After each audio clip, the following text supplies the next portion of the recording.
Жоңғарияны жер бетінен жойып жіберген қаптаған Қытай әскері енді одан әрі батысқа қарай жүрді. Келесі кезек қазақ халқына келді. Сонау Ауғанстан жерінде отырған Ахмет Шах Дурани күллі Азия елдерін Қытайдың қаптаған әскеріне қарсы бірігуге шақырып, дабыл қағып жатты.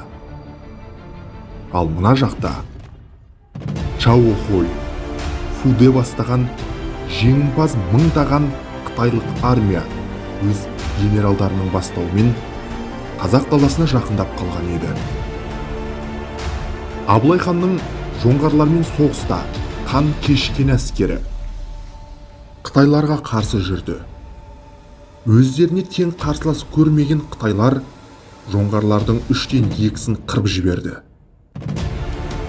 Кеше ғана әлемге аты жайылған жоңғарлар, үлкен Жоңғария мемлекеті бір жылдың ішінде тарих сахнасынан жоқ болып кетті.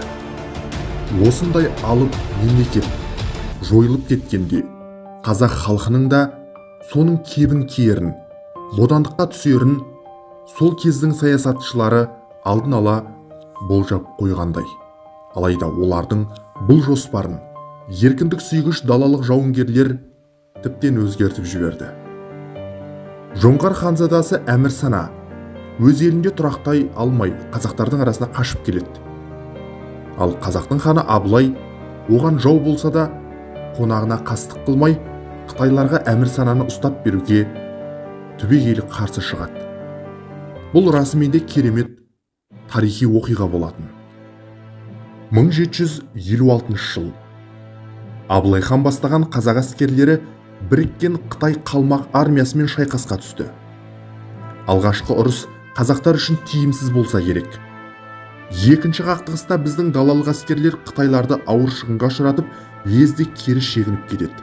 Санында шек жоқ құжынаған әрі ретсіз қимылдаған қытайлар көшпенділердің тез маневр жасап бұрылып кетуінен естерін жия алмай есеңгіреп қалады. Бұл Абылай ханның, былайша айтқанда, қазақ әскерінің стратегиясы болатын. 1757 жыл Абылайдың 6000 әскері Қытайдың 40.000 әскерімен шайқасты. Әрине, күштер тең емес еді. Көшпенділердің көзілеспес қимылына ілесе алмай тосырқаған қытайлар үлкен шығынға ұшырайды. Алайда қазақтардың жағдай мәз емес еді. Пекин сарайында жеңісті хабарды күтіп жатқан император Цян Лунге ауыр хабарлар келіп жатты. Мыңдаған миль қашықтықта жүрген қытайлар олардың әскеріне тамақ жеткізу, қару-жарақ жеткізу, тұтынатын киім-кешек жағы тіптен қиындап кетті. Әскерлер арасында түрлі пікірлер тарай бастайды. Қыстың күшейіп кету жағдайды одан әрі нашарлатып жіберді. Ал Абылай ханның әбден шыныққан жасақтары оқтын-оқтын қытайлар қосынына тиіп қашып маза бермейді. Себебі олар өз үйлерінде, кең даласында жүрген еді. Былайша айтқанда қазақ әскері өз даласында емін-еркін қимылдады. Алайда қазақтардың саны қытайлардан әлде қайда аз болатын. Олар партизандық күреске түсті. Ал қытайлар қазақ даласы туралы толық мағлұмат білмейтін. Амалы құрған қытайлар Абылайдан бітім сұрайды.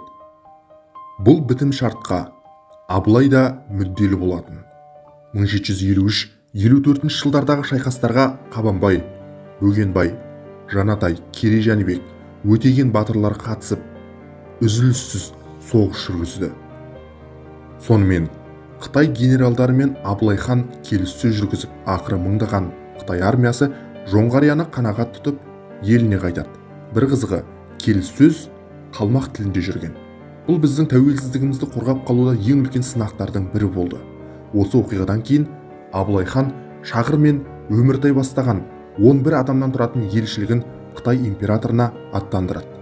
Қазақтардың ойын білмек болған император оларға мынадай сұрақ қойса керек. Егер Қытай Ресеймен соғысар болса, қазақтар кімнің жағында болады деп сұрайды. Ал қазақтың елшісі бұл мәселеде қазақтар бейтарап қалады дегенді жеткізеді.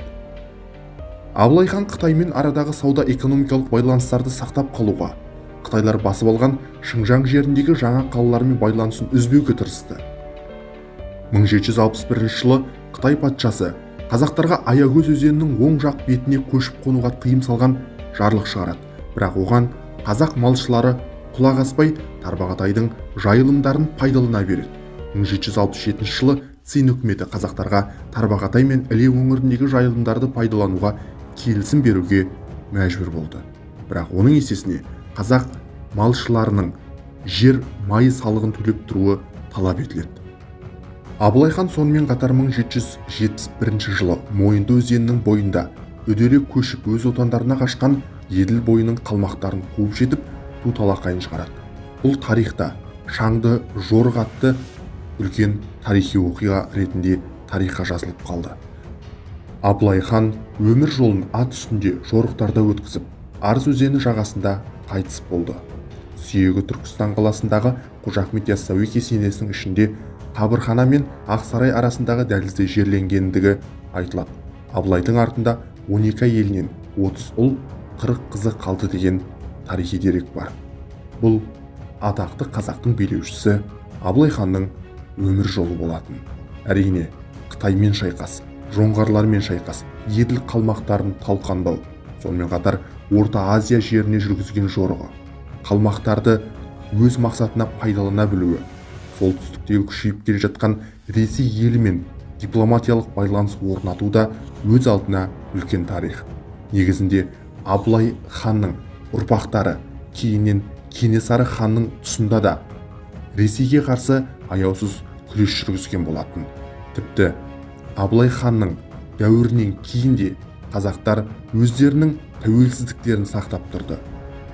Абылай ханды әлемдік тұлға ретінде бағалайтындар оның Қытаймен, яғни Алып Цин империясы мен Ресей империясы арасында өзінің тәуелсіздігін сақтау мақсатында екеуінің де билігін мойындай отырып, бірақ іс жүзінде жеке дара билік жүргізгенін айтады. Бұл Абылай ханның саясаткерлігі. Сонымен қатар сол 18 ғасыр, 19 ғасырға дейін қазақтардың өз ішіндегі дағдарыс, сонымен қатар әлемдік агрессияның күшеюі расында да қазақтарды жойылып кетуден алып шығатын үлкен саясаттың керек екенін көрсетті. Былайша айтқанда, Ресей империясы солтүстіктен, ал Цин империясы шығыстан қыса түскен болатын. Ал әлемдік жаулап алу, әлемдік отарлау қазақ халқы үшінде үлкен салқынын тигізді. Кейіннен Абылай ханның ұрпақтары біресе Ресеймен, енді бірде Орта Азия билеушілерімен үнемі шайқасып отырды. Қанша дегенмен Абылай хан туралы тарих әлі де зерттеуді, әлі де ізденістерді қажет ететіндігі анық. Күн өткен сайын Абылай хан, жалпы қазақ хандығы туралы неше түрлі архивтің құжаттары ашылып жатыр. Тарих па?